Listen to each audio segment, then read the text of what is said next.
Welcome to the Deep Dive. Today we're looking at a really fascinating case study, someone we're calling Julian. Right, an analyst who, seemed to conquer the world only to find out he'd actually built his own cage. Exactly. We're diving into what happens when success, especially short-term success, is built purely on, well, deceit. And it starts pretty early on, doesn't it, with his boss, Marcus, and a specific project. Yeah, Julian needed good news. The project was shaky, the data wasn't supportive. So instead of reporting that, he just decided to create the data Marcus wanted. Pretty much. Spent a weekend fabricating regression analyses. Our sources called them phantom numbers. Phantom numbers, wow. So basically just made up figures presented beautifully. Look, totally convincing. Elegant charts, everything pointing to success. Gave Marcus exactly the validation he craved. And the immediate result. It worked like a charm. Instant favor, a fast-track promotion. Big win for Julian. But here's the interesting twist. Psychologically speaking, he didn't feel guilty. It wasn't a source of stress. No, quite the opposite, right? It sort of confirmed his worldview. Exactly. It's like, see, the rules don't apply to me. Being clever or even deceitful is how you really get ahead. It just fed his narcissism, his Machiavellian side. Okay, but that initial lie, that foundation, how did he sustain success for 5 whole years?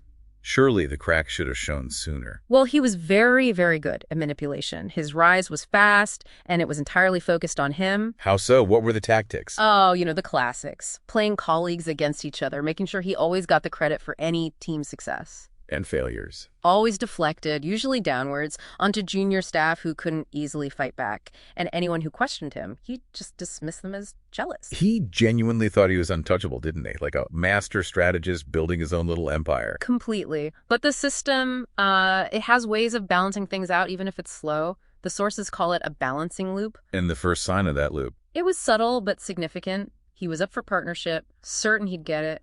Locked in, he thought. But he didn't. No. Passed over. And the official reason was very vague, very corporate speak. Concerns about cultural fit. Ah, cultural fit. That old chestnut usually means something deeper, doesn't it? Absolutely. In this context, it was code. It meant, we don't trust you.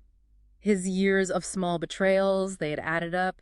His social debt was just too high. He was seen as a risk. So it wasn't about his performance numbers, but about character.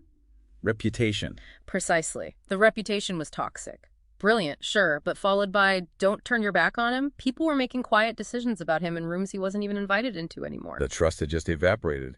Organizational paranoia, as the source puts it. Yeah. And faced with the setback, what does Julian do? Does he reflect? Change course? Let me guess. He doubled down. More ruthlessness. You got it. He pushed harder with the same tactics. But the ground had shifted beneath him. The system had tipped. Which brings us to the major project, the one that really blew up. That failure is key. Because it wasn't just bad luck or a bad market. It failed because of him. His team was completely demoralized. Because they didn't trust him. At all. They were fearful, so what do? They offer zero creativity, zero extra effort, just the bare minimum to not get fired. That lack of, discretionary effort, that's the direct cost of his untrustworthiness? Exactly. It's measurable, it's real.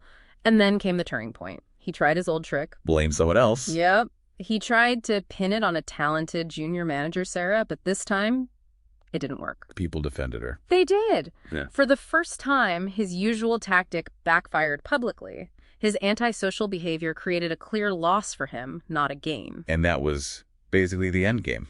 Pretty much. The project failure was a huge public stain. Any remaining trust was gone. His whole facade of success just crumbled. That corner office started feeling less like a prize and more like a prison cell. Completely. He was isolated, paranoid, still pitching ideas maybe, but to people who'd already decided he was rotten to the core, their minds were closed. So the tragedy wasn't a sudden fall from grace. It was slower, more agonizing. It was the realization, dawning slowly, that he himself, with all his cleverness, had meticulously built the very cage he was now trapped in. It's a powerful lesson.